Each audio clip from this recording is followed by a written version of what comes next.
नमस्कार दोस्तों, welcome to regular classes. मैं पार्थ सच्चान आप सभी का स्वागत करता हूं इस ऑनलाइन प्लेटफॉर्म पे। तो आज के वीडियो में हम लोग कवर करने वाले हैं इंडियन ज्योग्राफी का बहुत इंपॉर्टेंट पार्ट जो है हिमालय। कई लोगों को बिल्कुल समझ में नहीं आता है हिमालय कैसे पढ़ना है, क्या करना है, हिमालय में कैसे कैसे क्वेश्चन आते हैं, हिमालय को पढ़ना कैसे, मैप से कैसे पढ़ना है। ठीक। और जो कि आपके एग्जाम में पूछे भी जाते हैं, चाहे वो यूपी पीसीएस हो या यूपी ट्रिपल एस का कोई एग्जाम हो। ठीक है। तो हम लोग मैपिंग बेस में पूरी तरीके से पहले कंसेप्ट समझेंगे, उसके बाद एमसीक्यू जितने पीवाईक्यू आए हुए हैं उनको भी देख लेंगे। ठीक। तो हिमालय का जो पार्ट है, जो कंसेप्ट है, वो क्लियर हो जाएगा। ठीक है। तो चलिए शुरुआत करते हैं सेशन की। और हम लोग पढ़ेंगे कैसे वही बता दूं, क्योंकि हिमालय में पढ़ने का अलग अलग तरीका है। तो हिमालय को हम लोग 3 पार्ट पढ़ेंगे, अगर आपको दिख रहा हो। ठीक है। 3 पार्ट पढ़ेंगे। पहले मैं हट जाता हूँ। हाँ, अब दिख रहा है। तो हम लोग हिमालय को 3 पार्ट पढ़ेंगे। पहला हम लोग पढ़ेंगे ट्रांस हिमालय। ट्रांस हिमालय क्या होता है, ट्रांस हिमालय में कौन कौन से भाग आते हैं, है ना। काराकोरम क्या है, लद्दाख क्या है, जास्कर क्या है। उसके बाद हम लोग मुख्य हिमालय देखेंगे। मुख्य हिमालय में 3 पार्ट है, महान हिमालय, लघु हिमालय, शिवालिक हिमालय। इनके नाम क्या क्या हैं, इनको अलग कौन कर रहा है। ठीक। यहाँ पर क्या क्या विशेषताएं हैं, कौन कौन से ग्लेशियर हैं, इनको मैपिंग में समझेंगे। उसके बाद लास्ट में हम लोग पूर्वोत्तर हिमालय लेकर चलेंगे। ठीक है ना। पूर्वोत्तर का हिमालय का मतलब है कि पूर्वोत्तर भारत में कुछ प्रमुख पहाड़ियाँ हैं हिमालय में, वहाँ से भी क्वेश्चन आपके बनते हैं, तो उसको भी देखते हुए चलेंगे। तो ये 3 पार्ट में हम लोग पूरा हिमालय अच्छे से कवर कर लेंगे। ठीक है। और जितना फैक्ट आता है वो आपका क्लियर हो जाएगा। ठीक। तो चलिए शुरुआत करते हैं सेशन की। चैनल पर नए सब्सक्राइब, इस वीडियो को लाइक और शेयर जरूर करना। समझ में आ जाएगा तो शेयर करना, वरना मत करना। ठीक है। चलिए शुरुआत करें। तो पहले इन पार्ट के बारे में बताऊंगा अलग अलग। ठीक है। तो मैं पहले हट जाता हूं, उसके बाद एक ब्लैंक शीट में सीधे से बताता हूं। ठीक। चलिए अब देखिए, यहां पे बात हो रही है पहले ट्रांस हिमालय की। ट्रांस हिमालय क्या है पहले ओरली बता देते हैं, फिर उसके बाद लिख के। देखो ट्रांस हिमालय क्या है कि इसका निर्माण हिमालय से पूर्व हो गया था। ठीक है ना। हिमालय से पूर्व की श्रृंखला है। एक आपसे क्वेश्चन पूछा जाता है कि निम्न में से कौन हिमालय का भाग नहीं है, तो ट्रांस हिमालय हिमालय का भाग नहीं है। देखो लिखा हुआ है ट्रांस हिमालय, लेकिन ये हिमालय का पार्ट नहीं है। हिमालय के पार्ट 3 ही है, महान, लघु और शिवालिक। ठीक है। ये चीज़ें आपको याद रहनी चाहिए। तो चलिए पहले हम लोग देखते हैं ट्रांस हिमालय क्या है। ठीक है ना। ये ट्रांस हिमालय वाली क्या चीज़ें हैं भाई, और ये है कहाँ पर, स्थिति क्या है, मैप लेके अच्छे से समझेंगे। तो देखो ट्रांस हिमालय, अब हिमालय से पहले इसका निर्माण हो गया है। याद रखना है कि जो निर्माण हुआ है वो हिमालय से पूर्व हुआ है। अब ये चीज़ें आप मेंस में लिख सकते हो, हिमालय से पूर्व इसका निर्माण हुआ है, बना बना के आप मेंस में लिख सकते हो, कोई दिक्कत नहीं, यही चीज़ें लिखनी होती है। ठीक। अब हिमालय से पूर्व हुआ है, इसी वजह से इसको पार हिमालय भी कहा जाता है। क्या कहा जाता है, पार हिमालय। ये भी याद होना चाहिए। अगर इसकी औसत हाइट की बात करें, औसत ऊंचाई की बात करें, तो 4500 से 5500 मीटर है। 4500 से 5500 मीटर याद रखना है। अब इसके 3 पार्ट हैं, 3 इसकी श्रृंखलाएं हैं। ठीक। अब जैसे अगर मैं यहीं पर भारत बना दूं, ठीक है, थोड़ा सा समझाने के लिए, फिर चीज़ें से हम लोग देखेंगे।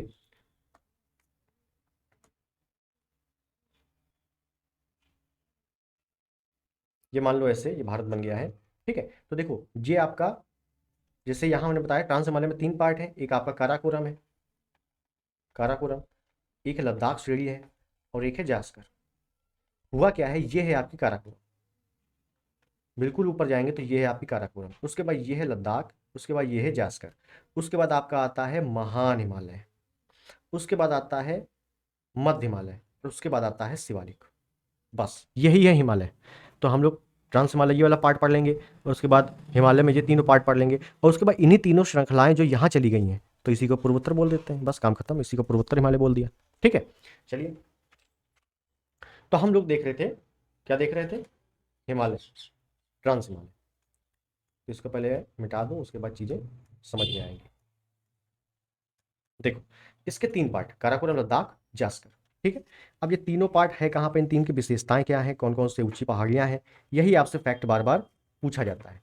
तो चलिए अगर हम लोग पहले देखें काराकोरम के बारे में, पहले हम लोग देखें काराकोरम के बारे में। काराकोरम,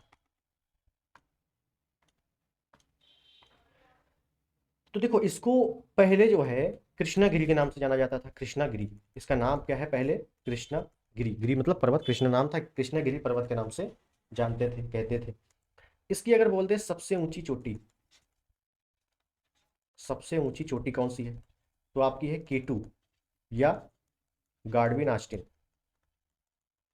केटू बोल देते हैं या गाडविन आस्टिन बोल देते हैं। 8611 मीटर इसकी ऊंचाई है। नाम याद रखना और ऊंचाई भी याद रखना। ठीक है। उसके बाद अगर बात करें, अगर यही मैं बात कर लूँ विश्व की, विश्व की सबसे ऊंची चोटी, सबसे ऊंची चोटी पहले नंबर पे कौन है, पहले नंबर पे सबको पता है माउंट एवरेस्ट है। क्या है, माउंट एवरेस्ट। अच्छा, दूसरे नंबर पे कौन है, दूसरे नंबर पे भैया केटू है, या गार्डविनास्टेन, बहुत अच्छे से याद रखना, K2 या गार्डविनास्टेन। तो भैया तीसरा ही बता दो, तीसरा है कंचनजंगा। कंचनजंगा सिक्किम में है, आगे हम लोग बात करेंगे कंचनजंगा, ठीक, याद रखना। अब है क्या कि हम लोग काराकोरम पढ़ रहे हैं। काराकोरम में कई सारे ग्लेशियर है। क्या है? ग्लेशियर, हिमनद, ग्लेशियर बोल दें या हिमनद बोल दें, बहुत सारे ग्लेशियर भी हैं, हिमनदी भी हैं। तो अब इनसे ये जब पिघलते हैं तो इन्हीं से पानी बहता है। अब पानी बहेगा लगातार तो वो नदियाँ बन जाएंगी, है ना। तो ग्लेशियर कौन कौन से हैं? जैसे बाल्टोरा है, कहीं कहीं लिख लेना है, बाल्टोरा, साल्टोरा, बियाफो, उसके बाद आपको हिस्पार, हुंजा, ये सभी क्या है? ग्लेशियर है। आपसे पूछा जाता है कि साल्टोरा ग्लेशियर कहाँ पे है? काराकोरम में, लद्दाख में, जास्कर में, तो काराकोरम में है, ये बताना रहेगा। अब काराकोरम विश्व का सबसे ऊंचा दर्रा है, ठीक है। तो जब दर्रे पढ़ेंगे उसके बारे में हम लोग अलग देखेंगे, कोई दिक्कत नहीं है। तो ठीक, इतनी चीज़ें आपको याद होनी चाहिए। हाँ, एक ग्लेशियर छूट गया, सियाचिन ग्लेशियर, बहुत इंपॉर्टेंट ग्लेशियर है सियाचिन ग्लेशियर, ठीक। अब सियाचिन क्यों बताया मैंने? सियाचिन क्यों इंपॉर्टेंट है भाई? याद रखना है, सियाचिन ग्लेशियर जो है, यहाँ से एक नदी निकल रही है, ग्लेशियर, ठीक, यहाँ से एक नदी निकल रही है। इस नदी का नाम क्या है? इस नदी का नाम है नुब्रा नदी, नुब्रा नदी, याद रखना। सियाचिन ग्लेशियर कहाँ पे है? काराकोरम में है, काराकोरम। अब काराकोरम में सियाचिन ग्लेशियर है, वहाँ से नदी निकल रही, नुब्रा नदी। काराकोरम के बाद क्या पड़ेगा? लद्दाख। तो यही नदी लद्दाख में नुब्रा घाटी का निर्माण करेगी। क्या करेगी? नुब्रा घाटी का निर्माण। इसी वजह से याद रखना कि लद्दाख में जब हम लोग देखेंगे अभी, तो लद्दाख में कई सारी घाटियाँ पड़ेंगी, जैसे नुब्रा घाटी, सेचर घाटी, पूका घाटी, इसी वजह से, क्योंकि यहाँ से ग्लेशियर, काराकोरम से ग्लेशियर, सारी नदियाँ निकली और लद्दाख में पहुँचने के बाद वो घाटी बना देती हैं। अब ऐसा तो नहीं जहाँ से निकली वहीं घाटी बन गई, तो नीचे आते आते वो घाटी बना देती हैं, ठीक है। तो ये चीज़ें याद रखनी है, ठीक। चलो, अब हम लोग काराकोरम के बारे में देख लिया है। एक चीज़ और, ये जो पीपीटी बन रही है, इसकी आपको, ये पीपीटी आपको टेलीग्राम पे मिल जाएगी, ठीक है ना। तो अगर आप नोट कर रहे हो तो बहुत अच्छी बात है, नहीं नोट कर रहे हो तो आपको मिल जाएगी, तो आप लोग नोट कर लेना इसको, इंपॉर्टेंट है। और ये मेंस के पॉइंट ऑफ व्यू से काफ़ी इंपॉर्टेंट है। ये आपको पेड बैच में मिलेगा, फ्री बैच में जल्दी कोई पढ़ाएगा नहीं इसको। चलो, काराकोरम हो गया, उसके बाद लद्दाख श्रेणी देखो, लद्दाख श्रेणी। तो काराकोरम के नीचे लद्दाख है। अगर जैसे मैं भारत बनाऊँ, और जैसे मान लो ये भारत है, तो ये यहाँ पे काराकोरम थी, ये यहाँ पे लद्दाख है, नीचे साइड क्या है? लद्दाख है। तो बस वही चीज़ें पढ़ रहे हैं हम लोग लद्दाख के बारे में। लद्दाख के बारे में क्या पढ़ रहे हैं? लद्दाख की सबसे ऊंची चोटी अगर देख ले, सबसे ऊंची चोटी काराकोरम की क्या थी? K2 थी। तो इसकी सबसे ऊंची चोटी क्या है? राकापोसी, राकापोसी 77-88 इसकी ऊंचाई है। और याद रखना है, सबसे तीव्र ढलान वाली चोटी है ये, सबसे तीव्र ढलान वाली। आपसे पूछा जाएगा सबसे तीव्र ढलान वाली चोटी कौन सी? तो राकापोसी, ठीक, याद रखना है। उसके बाद अगर बात करूं लद्दाख, तो लद्दाख का पठार, लद्दाख का पठार कहते हैं भारत का सबसे ऊंचा पठार। आपसे पूछा जाता है भारत का सबसे ऊंचा पठार कौन सा है? सबसे ऊंचा पठार लद्दाख का पठार। अब भारत का सबसे बड़ा पठार कौन सा है? सबसे प्राचीन पठार कौन सा है? तो प्रायद्वीपीय पठार। लेकिन भारत का सबसे ऊंचा पठार कौन सा है? तो लद्दाख का पठार, ठीक। इसीलिए लद्दाख का पठार सबसे ऊंचा है, इसी वजह से इसको मिनी तिब्बत बोला जाता है। याद रखना, लद्दाख के पठार को मिनी तिब्बत बोला जाता है। वेरी वेरी इंपॉर्टेंट पॉइंट है ये, ठीक है ना। मिनी तिब्बत किसे कहा जाता है? लद्दाख के पठार को मिनी तिब्बत कहा जाता है। अब जैसे मैंने बताया था, कई सारी घाटियां बन गई लद्दाख श्रेणी में। कौन कौन सी? कई सारी घाटियां बनी, तो कौन कौन सी घाटी? एक नुब्रा नदी आई थी तो नुब्रा घाटी बन गई। एक बन गई आपकी सेचर घाटी, सेचर घाटी। एक बन गई पूगा घाटी। पूगा घाटी जल, गर्म जल के स्रोत में काफ़ी प्रसिद्ध है, गर्म जल का स्रोत है यहाँ पे, ठीक है ना, पूगा घाटी में। तो ये प्रमुख घाटियाँ पूछा जाता है। सेचर घाटी कहाँ पे है? काराकोरम में, लद्दाख में, जास्कर में, महानिमालय में, तो लद्दाख श्रेणी में है, ठीक। ऐसी चीज़ें पूछी जाएंगी। एक चीज़, एक पॉइंट और याद कर लेना है कि भारत का, भारत में जो एंथ्रासाइट कोयला है, एंथ्रासाइट कोयला, जो कि सबसे उच्चतम श्रेणी का कोयला है, एंथ्रासाइट कोयला, ये लद्दाख श्रेणी में ही पाया जाता है, लद्दाख श्रेणी में पाया जाता है, बाकी कहीं नहीं पाया जाता, लद्दाख श्रेणी में ही पाया जाता है। बाकी भारत में बिटुमिनस कोयले का भंडार है, एंथ्रासाइट का नहीं है। एंथ्रासाइट केवल एक ही जगह है, एंथ्रासाइट गलत लिख गया शायद। एंथ्रासाइट कहाँ है? लद्दाख श्रेणी में ही है, याद रखना, ठीक है। उसके बाद हम लोग अगर बात करें जास्कर, बहुत पॉइंट पॉइंट हम लोग देखेंगे केवल जास्कर श्रेणी, और उसके बाद मैपिंग देखेंगे तो मैपिंग में कवर हो जाएगा सारा, है ना। जास्कर, जास्कर में याद रखना है कुछ झीलें हैं, कुछ झीलें स्थित हैं। कौन सी झीलें हैं, नाम बताओ। एक आपकी है शेषनाग झील, एक आपकी है वेरीनाग झील। शेषनाग झील से एक नदी निकलती है, इसका नाम है झेलम नदी। झेलम नदी ही कश्मीर घाटी के निर्माण करती है, कश्मीर घाटी के निर्माण करती है, ठीक है। और इसी झेलम नदी से बाद में वुलर झील का निर्माण हो गया है, वुलर झील, जो कि भारत की सबसे बड़ी मीठे पानी की झील है, भारत की सबसे बड़ी मीठे पानी की झील, ठीक। ये चीज़ें आपको पता होनी चाहिए। काराकोरम लद्दाख जाकर अपना समाप्त होता है। अब हम लोग सीधे आते हैं महान हिमालय में, लघु हिमालय में, और उसमें हम लोग अच्छे से मैपिंग देखेंगे ताकि चीज़ें समाप्त हो जाए, अच्छे से कवर हो जाए।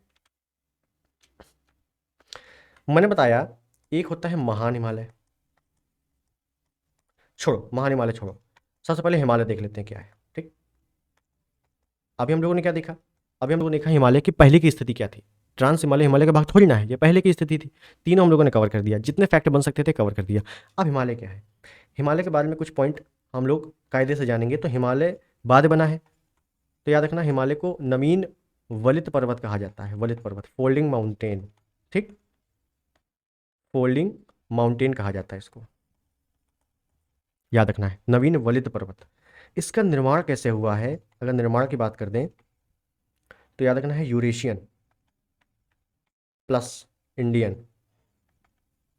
प्लेट के टकराने से, प्लेट के टकराने से जो बल उत्पन्न हुआ उसके कारण हिमालय निर्माण हुआ है। एक चीज़ और, अब आपसे पूछ लेगा यूरेशियन, इंडियन या एक और प्लेट दे देगा, तो याद रखना कोई और प्लेट नहीं है, सिर्फ और सिर्फ दो ही प्लेटों के कारण हिमालय का निर्माण हुआ है। ऐसे आपसे थ्योरी बेस में क्वेश्चन आते हैं कि भैया यूरेशियन, इंडियन, उसके बाद ऑस्ट्रेलियन, गलत, यूरेशियन प्लस इंडियन बस, और कुछ नहीं, ठीक है। जहाँ हिमालय है उसके पहले तैतीस सागर हुआ करता था, ठीक है। इसी वजह से याद रखना हिमालय का पालना, हिमालय का पालना किसको कहा जाता है, तैतीस सागर को, तैतीस सागर को हिमालय का पालना कहा जाता है, क्योंकि तैतीस सागर समाप्त हो गया, अब उसके ऊपर हिमालय निकल आया। तो हिमालय किसके गोद में है, तैतीस सागर की गोद में बैठा हुआ है, ऐसा कहा जा रहा है। तो हिमालय का पालना तैतीस सागर को ही कहा जाता है। और अगर निर्माण पूछ ले तो साइनोजोइक महाकल्प में हुआ है, साइनोजोइक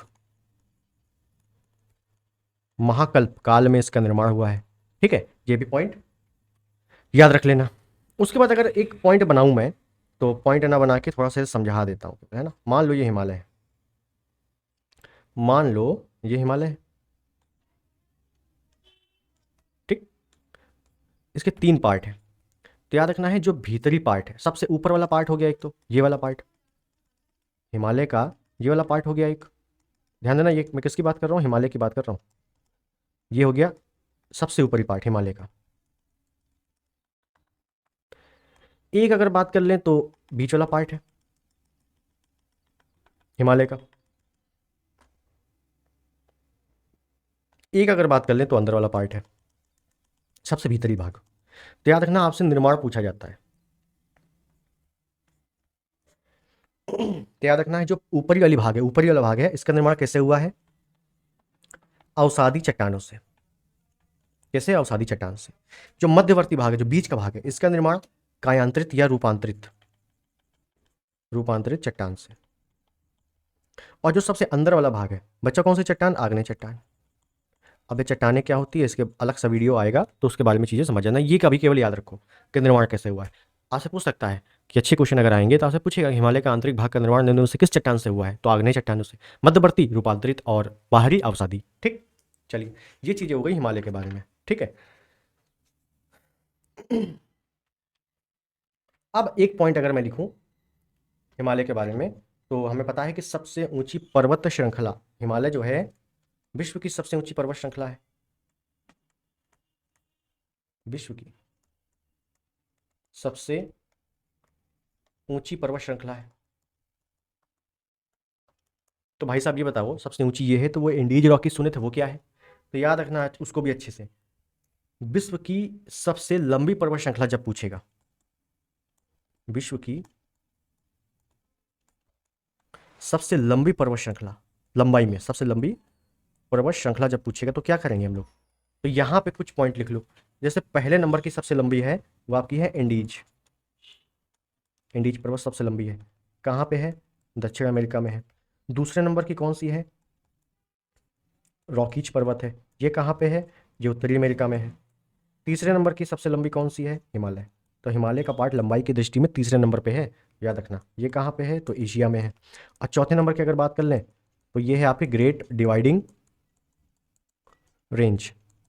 ये कहाँ पे है? तो ये आपकी ऑस्ट्रेलिया में है। ठीक है, ये क्रम याद रख लेना, थोड़ा सा हम लोग विश्व में चले गए। ठीक, कोई बात नहीं। चल, अब हम लोग आते हैं मैप में। तो पहले मैं चीज़ें बता दूं यहाँ पे, उसके बाद हम लोग शुरू करते हैं। मैंने बताया ये है आपकी काराकोरम, ये है लद्दाख, ये है जास्कर। काराकोरम, लद्दाख, जास्कर। उसके बाद अगर देखिए जो हिमालय वाला पार्ट है, तो यहाँ से देखो आई, यहाँ से इस प्रकार से, और यहाँ से होते हुए, यहाँ से होते हुए ये ऐसे चली गई। ठीक, ये हो गया एक पार्ट। उसके बाद अभी केवल देखते जाओ, उसके बाद ये दूसरा पार्ट आया, दूसरा पार्ट आया और यहाँ से होते हुए ये चला गया। उसके बाद तीसरा पार्ट आया, तीसरा पार्ट आया तो यहाँ से होते हुए ये चला गया। ठीक, नाम देख ले। तो याद रखना, ये ऊपर वाले का नाम है महान हिमालय, बीच वाले का है मध्य, अब बीच में है तो मध्य बोल दो, और सबसे निचला भाग है शिवालिक। ये चीजें आपको पता होनी चाहिए। अब देखो जो शिवालिक है, ये सबसे बाहरी है, मतलब सबसे बाहर है, सबसे आउटर एरिया में है। तो याद रखना, इसको बाहरी हिमालय या बाह्य हिमालय भी कहा जाता है। ठीक, इसके अन्य नाम है, इसका नाम क्या है? बाह्य हिमालय भी कहा जाता है। अब ये मध्य में है, मध्य में है तो इसको केंद्रीय हिमालय भी कहा जाता है, केंद्रीय हिमालय। और ये सबसे ऊपरी है तो इसको आंतरिक हिमालय भी कहा जाता है, आंतरिक हिमालय। मतलब सबसे अंदर में है, ऊपर भी देखो 3, नीचे 2, ठीक है ना, सबसे आंतरिक हिमालय। तो ये इसके अन्य नाम है, ये भी आपको याद रखना है। ठीक, आपसे पूछेगा बाह्य हिमालय कौन सा है इनमें से, तो शिवालिक बाह्य है। ऐसे क्वेश्चन बने हैं तो याद रखना है। और ऊपर से क्रम याद रख लेना है, काराकोरम, लद्दाख, जास्कर, उसके बाद महान, उसके बाद मध्य, उसके बाद शिवालिक। बस, अब हम लोगों ने इसमें काराकोरम देख लिया, लद्दाख देख लिया, जास्कर देख लिया। अब इसी मैप में हम लोग पढ़ेंगे महान क्या है, मध्य क्या है, शिवालिक क्या है। ठीक है, तो अब हम लोग मैप ले लें और इसमें देखें, सबसे पहले हम लोग महान हिमालय, सबसे पहले हम लोग देख रहे हैं क्या? महान हिमालय क्या है। देखो, महान हिमालय की औसत अगर ऊंचाई देखें तो 6000 मीटर है। और इसकी शुरुआत कहाँ से हो रही है, ये आपका इंपॉर्टेंट है, शुरुआत कहाँ से हो रही है। तो देखो, इधर साइड आपका ऐसे आता है, ये हिमालय ऐसे आता है और नेपाल के बिल्कुल ऊपरी हिस्से से होते हुए ये ऐसे निकल जाता है। अब जो पाकिस्तान में चला गया उसको सुलेमान बोल दिया गया। ठीक है, थोड़ा सा पार्ट इसका अफगानिस्तान में चला जाता है, उसको हिंदुकश बोल दिया गया। बाकी आपका म्यांमार और भारत के मध्य बॉर्डर बनाता है, इसको अराकान योमा श्रेणी बोल दिया गया। क्या बोल दिया गया? अराकान योमा श्रेणी। अब इसमें कई सारी ग्लेशियर, सॉरी, कई सारे पहाड़ियाँ हैं। जैसे एक आपकी पहाड़ी इधर साइड है, तो पीओके साइड है, ठीक है, और एक आपका थोड़ा सा इधर साइड है, एक और इधर, एक और इधर। हो सकता है लोकेशन इसमें मैप में ना समझ में आए, मैं लिख दूंगा, कोई अलग बात नहीं है। ठीक है, एक और ले लो, एक इधर ले लो, एक और, नेक्स्ट, नेक्स्ट, नेक्स्ट। उसके बाद ये आपका सिक्किम है, ठीक है ना, ये सिक्किम वाला क्षेत्र है, ये सिक्किम है। ठीक, उसके बाद एक आपका इधर ले लो ऐसे। अब कुछ पहाड़ियाँ जो इंपॉर्टेंट है, बार बार एग्जाम में आती है, उनको देख लेते हैं। ये जो पहाड़ी है इसका नाम है नंगा पर्वत, नंगा पर्वत। उसके बाद ये है आपकी कामेत, ये है आपकी त्रिशूल, ये है आपकी नंदा देवी, ये है आपकी अन्नपूर्णा, ये है धौलागिरी। उसके बाद आप लिख लो मकालू, ये क्रम से है भैया, बिल्कुल क्रम से चल रहा है, ये है मकालू। उसके बाद ये है माउंट एवरेस्ट, देखो आ गया माउंट एवरेस्ट। उसके बाद एक आप ले लो मसालू, मकालू हो गया, मनसालू, मकालू के बाद मनसालू। उसके बाद आप ये ले लो एक, ये है आपकी कंचनजंगा, कंचनजंगा। उसके बाद ये अरुणाचल प्रदेश वाला क्षेत्र है, यहाँ पे ले लो नामचा बरवा, नामचा बरवा। हो गया महान हिमालय समाप्त। अब देखो क्या क्या यहाँ से क्वेश्चन पूछा जाता है। अब देखो, ये आपको याद है, आपको देखो दिख गया कि भैया माउंट एवरेस्ट यहाँ पे है, आपकी नंदा देवी यहाँ पे है, कंचनजंगा, नामचा बरवा, ये सब सुनी हुई पहाड़ियाँ हैं, ये बहुत ऊंची ऊंची पहाड़ियाँ हैं। इस वजह से आपसे पूछा जाता है कि सबसे ऊंची पहाड़ी कहाँ पे है, तो महान हिमालय में। सबसे ऊंची ऊंची पहाड़ियाँ कहाँ स्थित है, तो महान हिमालय में स्थित है। ठीक, ये आपका क्लियर हो गया। अगर मैं लोकेशन एग्जैक्ट तो बता दूं जो नंगा पर्वत है ये आपका पीओके वाले क्षेत्र में है, ठीक है ना। उसके बाद कामेत, त्रिशूल और नंदा देवी, ये तीनों आपकी यूके उत्तराखंड में है। उसके बाद अन्नपूर्णा से लगा के मसालू मनसालू तक, ये माउंट एवरेस्ट वगैरह सब मिला के ये नेपाल में है। कंचनजंगा आपकी सिक्किम में है, ये आपका कहाँ है, सिक्किम में है। और नामचा पर्वत आपको पता ही है, अरुणाचल प्रदेश में है। ठीक, बस हो गया लोकेशन, इतना ही आपको पढ़ना होता है बार बार। ठीक है, अब थोड़ी थोड़ी पहाड़ियों के बारे में थोड़ी सा लोकेशन देख लेते हैं, थोड़ा सा एग्जैक्ट फैक्ट देख लेते हैं। जैसे अगर मैं फैक्ट बात करूं माउंट एवरेस्ट की, अब माउंट एवरेस्ट पे कुछ भी लिखना होगा बता दोगे कि माउंट एवरेस्ट विश्व की सबसे ऊंची चोटी है, ये महान हिमालय में स्थित है, महान हिमालय को आंतरिक हिमालय भी कहा जाता है ना। तो इसकी ऊंचाई अगर देख लें तो 8,848.86 मीटर, ये इसकी एग्जैक्ट लोकेशन है। सॉरी, लोकेशन कहाँ पे है, नेपाल में है, ठीक है ना। एग्जैक्ट हाइट ये है, लोकेशन कहाँ पे है, नेपाल में है। नेपाल में इसको सागरमाथा बोलते हैं, सागरमाथा। सागरमाथा मतलब समुद्र की देवी, सॉरी ब्रह्मांड की देवी, समुद्र की नहीं, ब्रह्मांड। इसका मतलब क्या है, तो ब्रह्मांड की देवी। तिब्बत वाले क्षेत्र में, तिब्बत वाले क्षेत्र में माउंट एवरेस्ट को चोमोलुग्मा कहते हैं, चोमोलुग्मा, क्या कहते हैं, चोमोलुग्मा, ठीक है। इसी तरीके से अगर कंचनजंगा देखें, यहां से भी पूछ लेता है कंचनजंगा वाला क्वेश्चन। 85-98 इसकी ऊंचाई है, ठीक है कहाँ पे, तो ये सिक्किम में है। महान हिमालय की दूसरी सबसे ऊंची चोटी, ऐसे भी क्वेश्चन पूछ लेगा। महान हिमालय की दूसरी सबसे ऊंची चोटी, पहली कौन सी, माउंट एवरेस्ट, दूसरी कौन सी, कंचनजंगा। अब विश्व की सबसे तीसरी है, ये मैं बता ही चुका हूं कंचनजंगा के बारे में, विश्व की सबसे तीसरी है। अगर नंदा देवी की बात कर ले, नंदा देवी 78-17 मीटर। अब सब कुछ थोड़ी ना देखना है, सब कुछ थोड़ी ना पढ़ना है, एक एक करके पढ़ेंगे हम लोग, है ना, जो इंपॉर्टेंट है वो पढ़ेंगे। नंदा देवी 78-17 उत्तराखंड में है। आपसे क्या पूछेगा, कुमायूं हिमालय की सबसे ऊंची चोटी, सबसे ऊंची चोटी कौन सी है, तो नंदा देवी। अभी कुमायूं हिमालय कहाँ से आ गया बीच में, तो इसके बारे में हम लोग अभी आगे देखने वाले हैं, ठीक है। तो भैया ये हो गया आपकी चीजें। अब महान हिमालय में कई सारे ग्लेशियर हैं, तो मैं यहाँ पॉइंट बनाऊं कि महान हिमालय में स्थित प्रमुख ग्लेशियर कौन कौन से हैं। तो अगर मैं इधर ही बना दूं ऐसे, ठीक है, इधर ही बना दूं, तो हम लोग लिख सकते हैं कि एक तो देखो ये आपका यमुनोत्री, ये महान हिमालय है, महान हिमालय में पहाड़ियाँ भी देख ली, अब ग्लेशियर देख लें। उसके बाद एक आपका है गंगोत्री, एक आपका है चोराबाड़ी, एक आपका है संतोपरी सभी सुना होगा आपने। एक है आपका मिलाम ग्लेशियर, एक आपका है गोसाई धाम। अगर आपने नदियों वाला पार्ट देखा है तो आपको अच्छे से पता होगा। एक है आपका जेमू ग्लेशियर, ठीक। ये कुछ हिमनद है, तो हिमनद है तो नदियाँ निकल रही होंगी क्योंकि पिघल रही हैं, तो याद रखना यहाँ से नदी निकलती है आपकी यमुना, यमुनोत्री से यमुना, गंगोत्री से भागीरथी, चौड़ाबाड़ी से मंदाकिनी, कौन सी मंदाकिनी, संतोपत से अलकनंदा, मिलाम हिमनद से काली नदी, गोसाई धाम से कोसी, कौन सी नदी, कोसी बिहार का शोक, और यहाँ जेमू ग्लेशियर से तीस्ता नदी। कहाँ पे है भैया सब, ये पता चल जाए तो मज़ा आ जाए। तो याद रखना यमुनोत्री से लगा के मिलाम, ये आपका है उत्तराखंड में, गोसाई धाम आपका है नेपाल में, और जेमू ग्लेशियर है आपका सिक्किम में। बस क्लियर हो गई इतनी चीज़ें, ये चीज़ें यहाँ पे क्लियर हो गई होंगी, ठीक है। तो महान हिमालय पे जो हम लोगों ने प्रमुख पहाड़ियाँ देख ली, प्रमुख ग्लेशियर देख लिए। अब हम लोग चलते हैं मध्य हिमालय पे या निम्न हिमालय पे। तो अब हम लोग चलें निम्न या मध्य या केंद्रीय हिमालय, आपको समझ में आ जाएगा, ठीक है ना। तो इसमें मैप पे चले हम लोग, सबसे पहले मैप लेते हैं, तो मैप में समझ में आ जाएगा। बस अब हम लोग मैप में समझें कि भैया ये जो पहाड़ियाँ हैं, महान हिमालय में लोग देख लिया, अब मध्य हिमालय में कौन कौन सी पहाड़ियाँ हैं, कौन कौन से ग्लेशियर हैं, कौन कौन सी नदियाँ हैं, खास क्या चीज़ें हैं यहाँ पे, और यहाँ पे कुछ आपकी जनजातियाँ भी हैं, तो जनजातियों के बारे में भी देख लेंगे, ठीक है। चलिए देखते हैं। अब देखो जैसा कि हम लोगों ने पहले देखा था, जो महान हिमालय में देखा था, महान हिमालय जो हम लोगों ने देखा था उसमें क्या देखा था कि कई पहाड़ियाँ हैं, उसके नाम, ये नंगा पर्वत है, फिर ये कामेत है, त्रिशूल है, नंदा देवी है ना, मकालू, मनसालू, माउंट एवरेस्ट, ये सब देखा।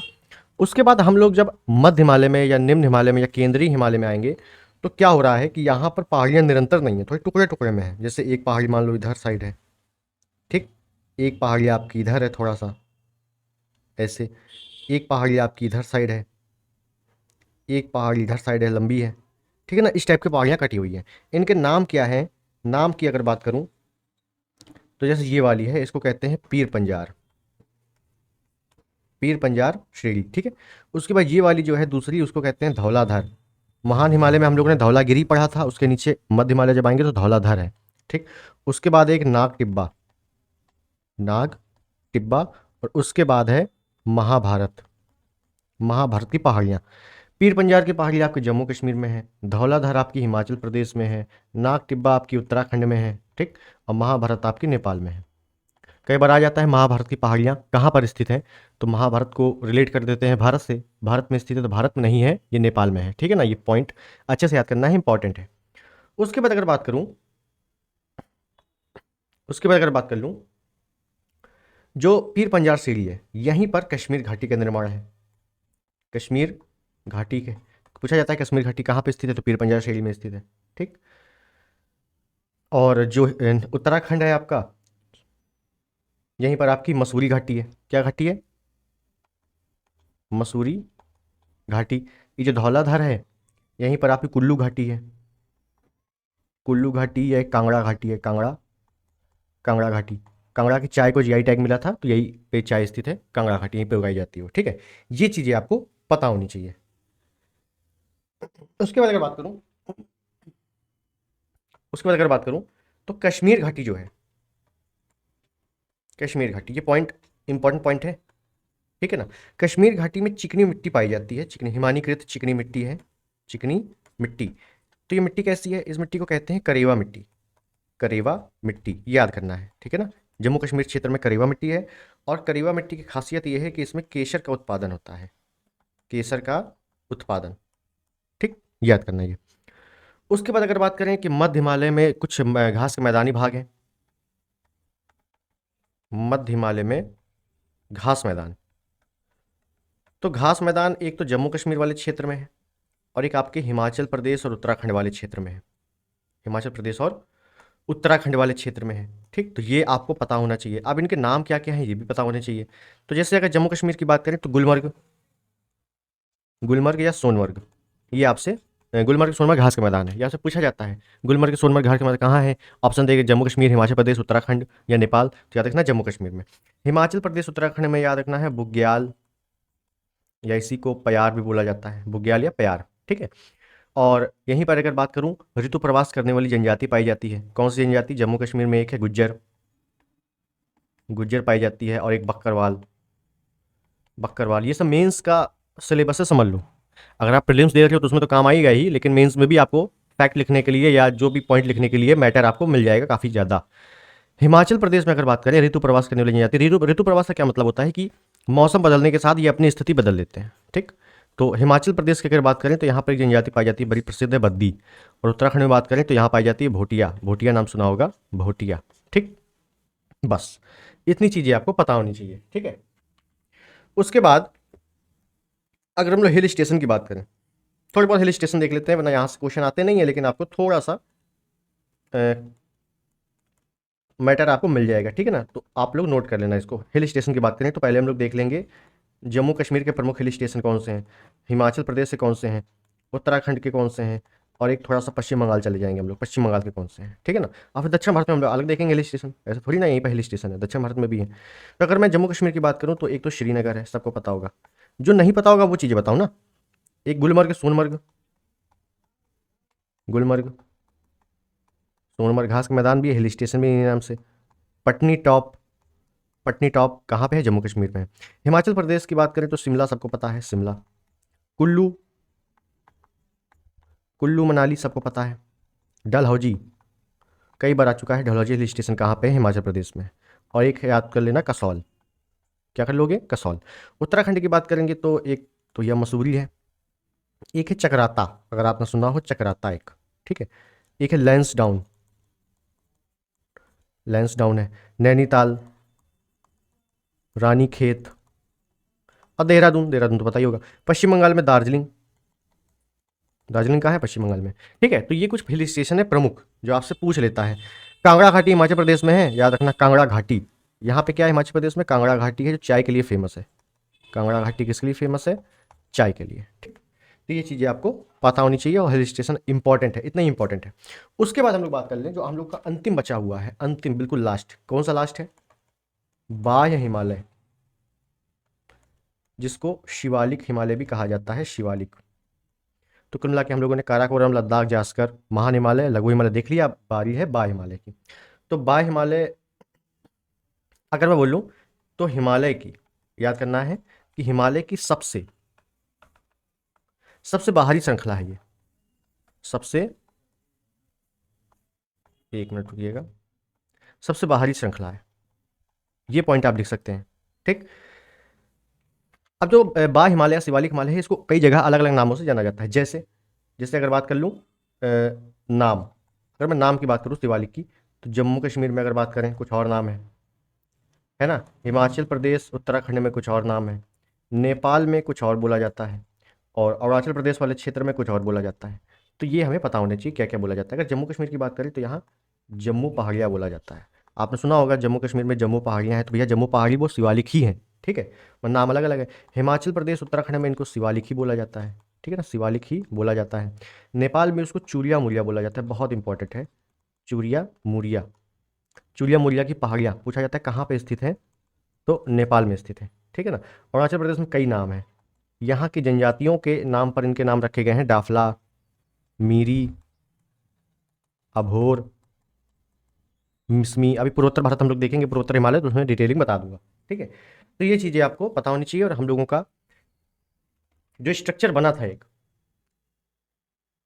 जो स्ट्रक्चर बना था कि भाई अगर हिमालय हम लोग देख रहे हैं तो पहले हम लोग देखेंगे ट्रांस ट्रांस हिमालय, और ट्रांस हिमालय में हम लोग देखेंगे पहले काराकोरम, फिर देखेंगे लद्दाख, फिर देखेंगे जास्कर, उसके बाद हम लोग देखेंगे हिमालय। और हिमालय में हम लोग देखेंगे पहले महान, फिर लघु, फिर शिवालिक। और इसके नीचे मध्य का मैदानी भाग आ जाता है, फिर जलोढ़, मृदा, ये सब आ जाता है। ठीक है, और ये हम लोग बिल्कुल क्रम से देख रहे हैं, ऐसे ऊपर से नीचे आओगे तो बिल्कुल ऐसे ही क्रम मिलेगा। अब उसके बाद थोड़ा सा पूर्वांचल या पूर्वोत्तर हिमालय देख लेते हैं, उसके बारे में थोड़ी सी विशेषताएं देख लेते हैं क्या है। ठीक, बस हम लोगों का टॉपिक समाप्त हो जाएगा, जो भी इंपॉर्टेंट फैक्ट है। ठीक है, अब बाकी कुछ अगर फैक्ट छूट जाएंगे तो उसको मैं अगले वीडियो में बता दूंगा। ठीक है, क्योंकि एकदम याद नहीं आते क्या क्या है इसमें। बाकी चीज़ें ज़्यादातर मैंने आपको बता दिया, इसमें आपको कोई भी दिक्कत नहीं होने वाली है। पहले मैप देख लेते हैं ना, मैपिंग के थ्रू पूर्वोत्तर पूरा खत्म कर देंगे। ये आप देख रहे हो, ये है पूर्वोत्तर भारत का मैप। ठीक, अब पूर्वोत्तर भारत के मैप में अगर मैं बता दूं लोकेशन है क्या क्या, तो ये आपका पश्चिम बंगाल है। ठीक, बहुत अच्छे से समझो, पश्चिम बंगाल है। ये पूरा आपका अरुणाचल प्रदेश है, एपी लिख दे रहा हूँ। ठीक है, ये बीच बॉर्डर है, यहाँ पे आपका नागालैंड है। ये क्या है? नागालैंड है। ये क्या है? मणिपुर है। ऊपर से नीचे डायरेक्टली आएंगे हम लोग। ये क्या है? मिजोरम है। ये क्या है? त्रिपुरा है। ये क्या है?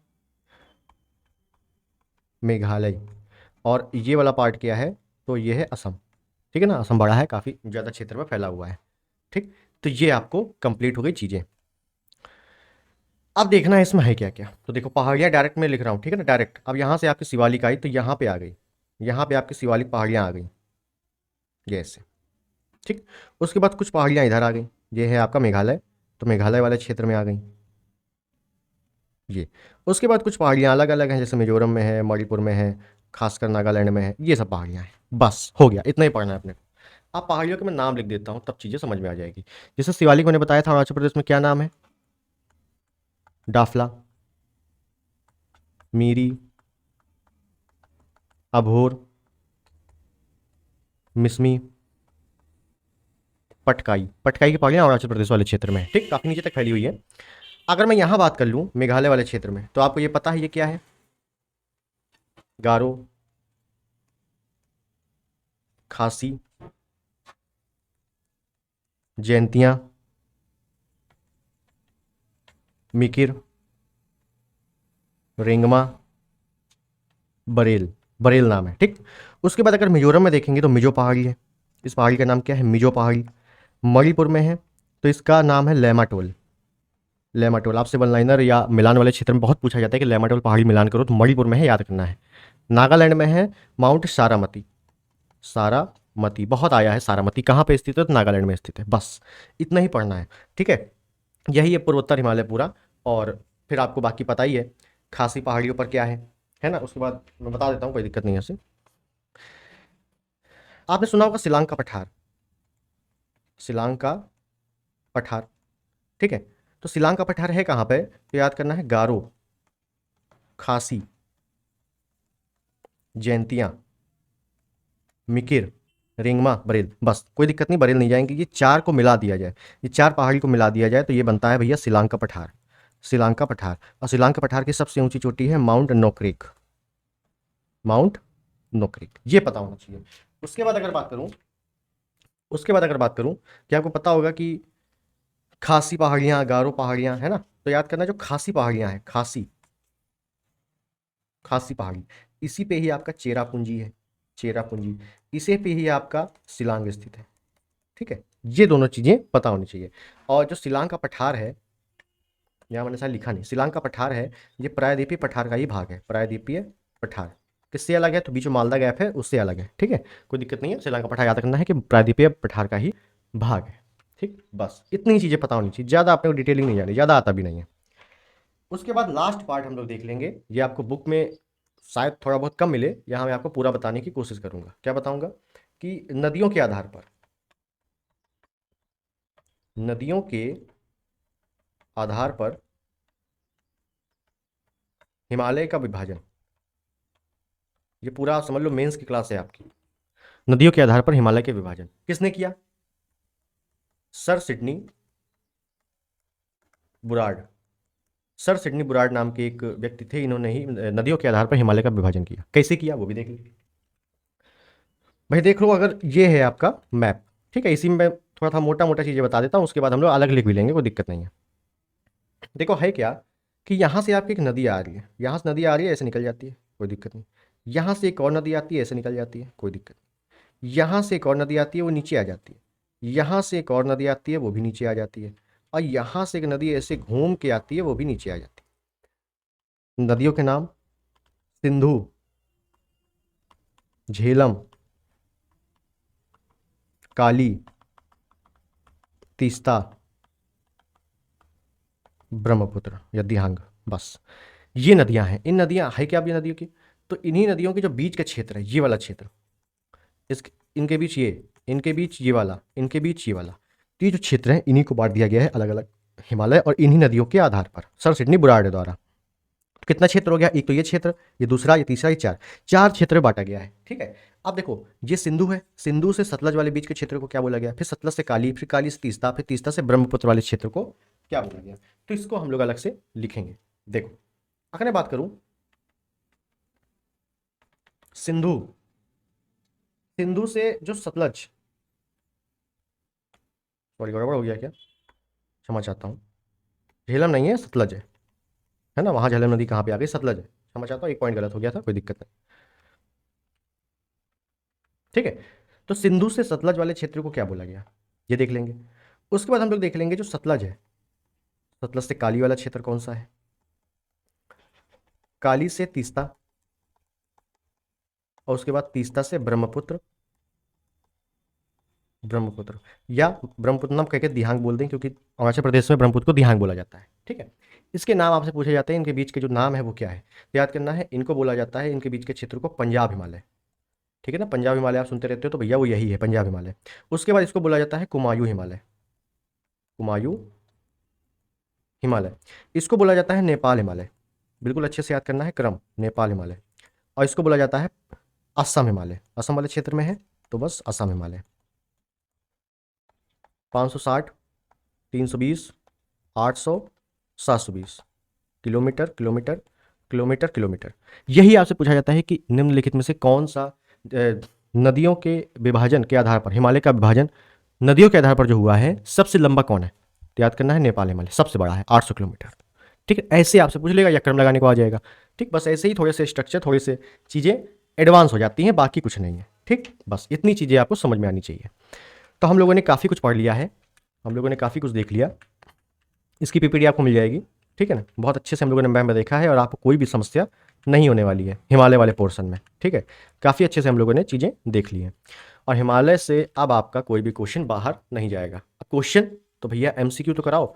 तो एमसीक्यू आपको जो जियोग्राफी की क्लास होगी, क्लास नंबर 3, जियोग्राफी का याद करना, जो पूर्वावलोकन सीरीज है तो उसमें जो क्लास नंबर 3 है वो आप लोग जरूर देख लेना, उसमें पूरा एमसीक्यू हिमालय पर्वत से रिलेटेड है। ठीक है, और कैसे क्वेश्चन आए हैं वो सभी कुछ है उसमें। ठीक, तो चलिए, आई होप चीज़ें आपको समझ में आ गई होंगी। अगर चीज़ें समझ में आ गई तो वीडियो को लाइक करिएगा, चैनल पर नए सब्सक्राइब करिएगा, इस वीडियो को शेयर जरूर करिएगा अपने दोस्तों में। ठीक है, चलिए मिलते हैं अगले किसी बेहतरीन टॉपिक के साथ। तब तक के लिए नमस्कार, जय हिंद, वंदे मातरम।